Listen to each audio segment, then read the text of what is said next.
From the PSIA-AASI satellite studios in Hood River, Oregon, I'm George Thomas. You're listening to First Chair, and so good to be on with Angelo Ross again. Angelo, I'm a little scared, but I'm really looking forward to this conversation we're about to have. It's been a while, George. We've been talking about this topic for quite a bit. Yeah, let's dig in. So, what we're really going to dive into today is self-honesty and kind of taking a hard look at ourselves and our goals and kind of thinking, what are we ready for? I recall a couple episodes ago, I went on the record. We were talking about teaching, structuring a teaching environment. And I went on the record as saying, like, I say these things. These are not claims that I'm good at them. I'm just saying them, right? So like the self-honesty bit, I have to go right on the record from the get-go and say, like, my wife, so she is so supportive of everything I do. I'll be 53 next month, and I've been skateboarding since we were 14 years old, and my body is a mess from it.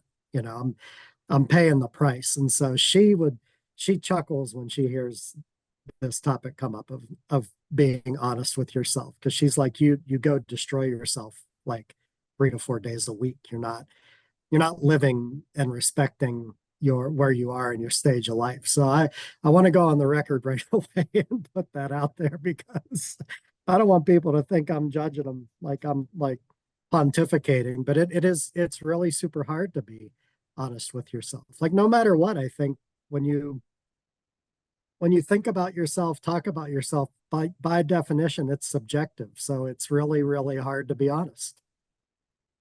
It is. I'm 61. I'll be 62 this year.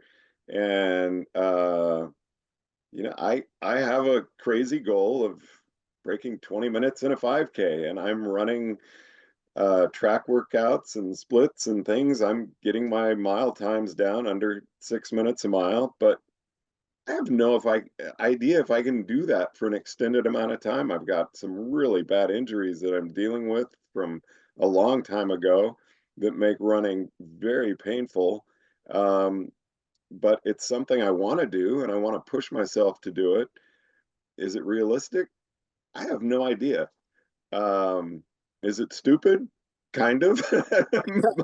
But I'm having fun with it. And for me, it's something I would like to really try to do. And it's a goal that's out there that I think is attainable, but I don't know. It's nothing that's going to absolutely wreck my life if I can't do it. But looking at our job and skiing and my time sliding on snow, sorry about that. I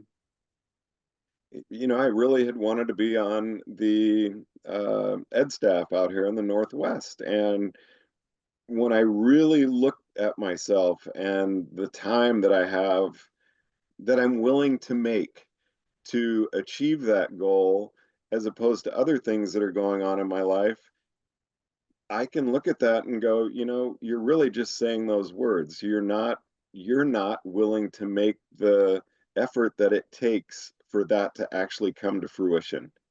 Mm-hmm. And that was hard for me to say right here. Mm-hmm. But I'm not. I really would like to continue to be a very good part-time instructor and give a really great service to our guests on snow. But my desires and dreams from a long time ago, those aren't reality right now. Mm-hmm.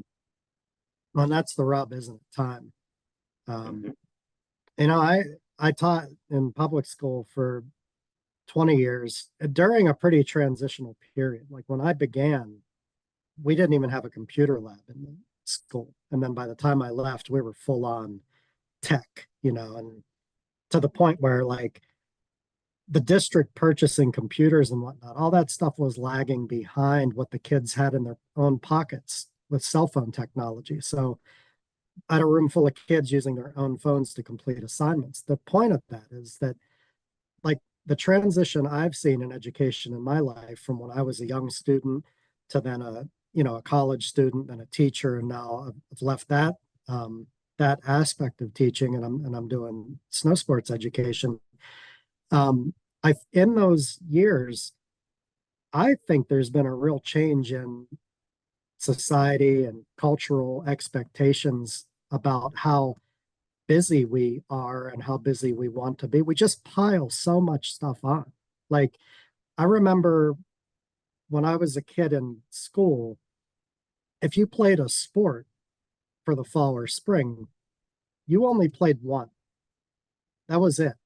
But now, like, kids have multiple sports. They have to work out um, that scheduling nightmare. It's probably a scheduling nightmare with their, multiple coaches, and then so many kids have jobs and whatnot. They're trying to work it out with their employers, but that doesn't come from kids. Like that, parents cause that either by encouraging or just giving permission. Like, yeah, you can try to do all that stuff, but what I'm getting at is that's not to point fingers at anybody, but just to point fingers at this phenomenon that we are so busy in our society.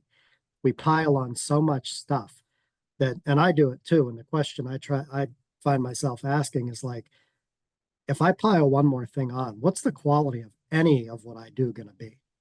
Because something's going to be the straw that's going to break this camel's back, and then the quality goes down. So it's like I have to decide personally: is this something that I just want to dip a toe in, or is this something that I'm going to invest time in and try to make it like try to change my life in some way? And I heard a wise expression one time that changing your life requires changing your habits, and that's really the hard thing because I say all the time, oh, I'm going to do this, and then I end up with the same old routine. Well, that's not that math doesn't work out. So it's tough to be honest with ourselves, I think, about certain things for sure. And how is it then for a leader in your position, say, I come in to talk with you about, Angelo, I really want to go for my level 3 this year. Um, how would you begin that discussion with me? Because you don't want to cut me off right away, but at the same, and you want to see me grow, and you don't want to quash my dreams or my goals, but at the same time, how would we have that conversation where maybe you could find out about where I am and what you find I'm really willing, the commitment that I'm willing to make to achieve that goal? That's a that's a conversation I have a lot.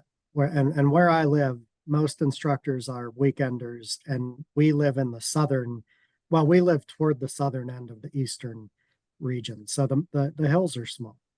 And so we've got that. It's pretty much two strikes against you right from the get-go with a goal like level 3. Only having access to the mountain 2 days a week, and only having access to small mountains. Like, we don't even have level 3 terrain. So when somebody comes to me with that question, which happens often, the first thing I want to know is like, what's your plan? And I think that's great, George. I'm glad that you're eyeballing that. Tell me what your plan is right now, and I'll help you, as best I can, shape your plan. But first and foremost, that onus has to be on the person making that claim, you know. And if somebody says, well, I'm just kind of thinking about it, that's a certain level of seriousness. If somebody pulls out the plan from their pocket and unfolds it and says, well, this is it. Here, week 1 through 16, this is what I'm doing now. This is where I intend to be. These are the events I've signed up for to get on that terrain to feel those forces. That's an entirely different thing, you know. So you have to have a conversation with those two people differently. But that's all part of the honesty equation, and particularly as we go through alignment nationally, the whole purpose of this, really, if you back up 30,000-foot view, it's just to have consistency across the country, which I can't think of anything bad about that. Like, we should be consistent. We're one organization. But what that means is that gold pin that you reference, it's the same gold pin whether you live and work full time on terrain like Big Sky or A Basin, or you're part time weekender 3 months a year at Seven Springs and Hidden Valley, where I come from. That pin means that you're ready, willing, and able to take a student out on level 3 terrain anywhere in this country. And theoretically, that could even be somebody who outperforms you from a technical viewpoint. Like you're actually coaching somebody who's a better skier or rider than you are. That's what that gold pin means. And so it's a heavy burden, you know. And I encourage everybody who wants to get it to try to get it. But there's also a reality to it that there's a standard. And coming from where I come from, that's really a large part of the conversation. So let's go a little, maybe not quite as ambitious. Um, I'm a new instructor at your hill, and I want to see myself teaching maybe more privates this season, or I'm a brand new instructor. And, I would like to start teaching privates, or I'd like to start teaching maybe more advanced lessons than first time. Mhm. Um, but how would you handle that conversation? That's a great conversation to have. And you know, that I identify those kinds of questions as an indicator that somebody's really serious about getting good. You know what I mean? Um, and I advise people to immerse themselves in it. And this is another difference I see now. I hate to keep talking, I keep referencing the good old days like some geezer, but things are very different from my experience growing up. So, like when I was young, new instructor, and I was at the mountain on days I didn't work. You know, I was out clinicking, training, skiing with people who were better than I was when I wasn't teaching. So it was constant. So by the end of the season, even as a part-time instructor, we were up 60, 70 days on snow, which is it's quite a chunk. And a phenomenon that I see happening now is that if people aren't scheduled, like if they're not on the schedule, they aren't here or they leave. Like, oh, okay, hey George, you're done teaching for the day. Go have some free runs, enjoy yourself. People split, you know. So and that's become cultural, I think. That's become a norm over the last few years. I've seen that really take hold. And so first with somebody like to your question, you have to break that kind of thinking. Like if you really want to get good at this, it's the same commitment as getting good at anything. You have to do it.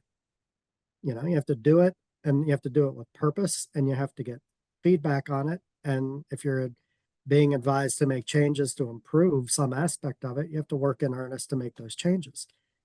So folks who like want to get in, into teaching privates or maybe want to get their level 1, then their level 2, things like that. That's fully our wheelhouse where I am geographically. And my first word of advice is just immerse yourself in it. Get to know the people who are out there doing it. Go hang out with them. Go ski with them. Take chair rides with them. Go to the terrain park with them. Go grab a beer with them afterward.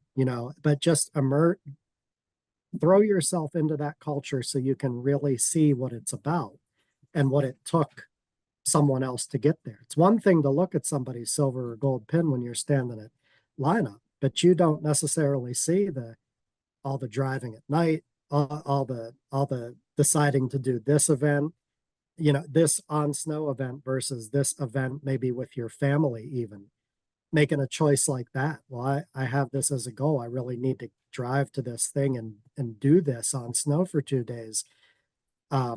That's all part of it. And you can't see that just by looking at the pin on somebody's jacket. So you have to get to know them, get to know their stories. What did it take you to get here? What do you think it'll take me to get there? And learn that stuff. And then that's ground zero.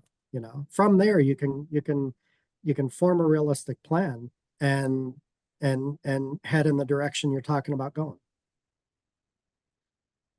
I don't want to go into the weeds here, but I do a lot.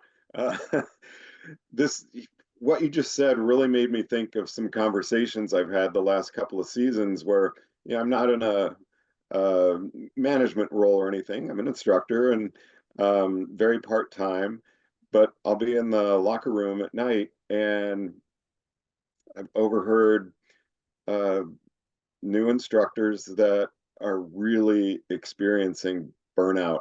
And I've actually just been there to listen. And it's all I get are kids' lessons. And every day I come up here, it's the same thing. And I'm just tired of it. And I want to be able to do something else. And nobody will listen to me. And I mean, it's a real frustration and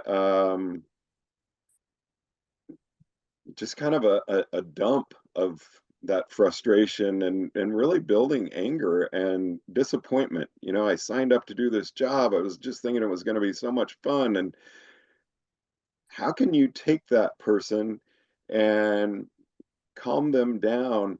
And I really do think that that's a big part of self honesty when we hit that point of frustration where to look at ourselves, what are we doing? Um, but it's hard when we're in that state to start taking responsibility for ourselves. Mhm. Um, how do you handle that? That's interesting. I had a conversation with two friends last week who've been instructors. I'm going to say 10 years. It could be longer. Um, we were talking about the upcoming season, and one of them said to me, like, she said, I really haven't skied in 4 years. And what she meant, she has been on the hill, she has been at work, but she's so busy on weekends, Saturday and Sunday. She walks in the locker room, puts her boots on, begins teaching, and finishes at 4. And that's Saturday and Sunday for her. And she loves to do it. We all love to do it, but let's not pretend that that's all we want to do. Like we want to go out and ski ourselves, right, and have some fun.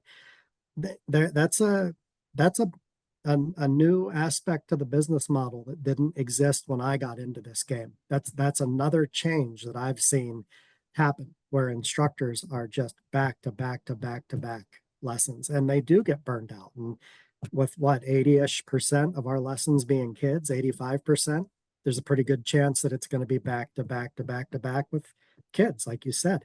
Um, I don't know, man. I don't really have great advice for that, other than the simple things like make a list, like list the things in your life that you're doing, and is this a situation where it's got to be prioritizing? Like maybe that's it.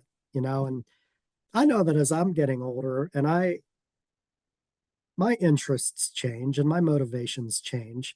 And as an example, like around 10 years ago, I was running quite a bit. I was in a running club. I entered runs and races and things like that. I really enjoyed it. And I loved to trail run.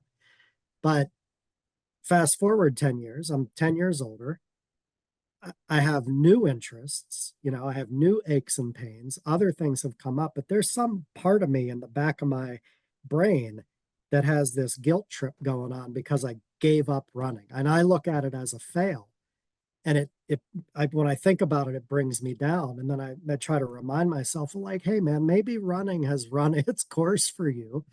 And there's nothing wrong with pursuing this other thing. So with that self honesty, I think there's probably a self guilt component where we urge ourselves to continue to do things we used to do just because we used to do them, when maybe it's time to say, you know what?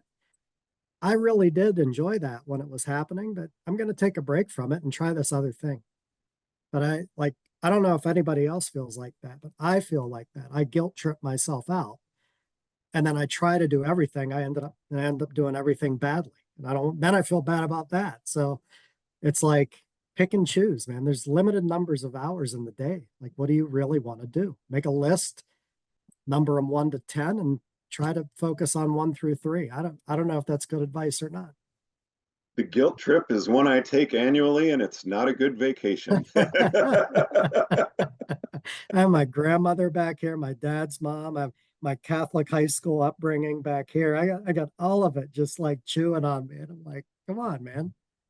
It's okay to you don't have to run. You can skateboard instead. You don't have to do this because you always did. And you can always come back to it. There's no rule that says you try this thing and maybe you prefer running, go back to that. But I think sometimes like we try to pile it all on. Then we end up so busy we can't do anything. Our heads are spinning. So to wrap this up, what are just some final thoughts you have on this topic? Um,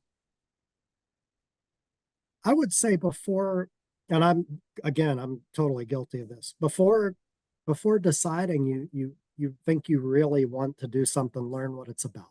Learn what it means. And like bring it back to the snow sports conversation. You asked about the people who come up to me and they're like, "Hey, I want to get my gold pin this year. I want to be fully certified level 3 instructor by the end of this year." And say, do you really know what that means? Like, do you understand what you're going to have to do in order to make that happen? And that drills down to be as specific as, like, you know, we're pretty good at rattling off fundamentals these days, particularly technical fundamentals. But are you aware of the teaching fundamentals and the people skills fundamentals? Have you been through the performance guides? Have you seen the universal assessment form? Like, do you understand the process that you're saying you want to get involved with, and where those events are and the timing of them? And there are 5 level 3 exams typically in the East in a given season, and they're not in Southwestern Pennsylvania. Do you realize how far these drives are? And that's gonna, like, for us, it adds a day on either end of the event. So a 2-day event is a 4-day event.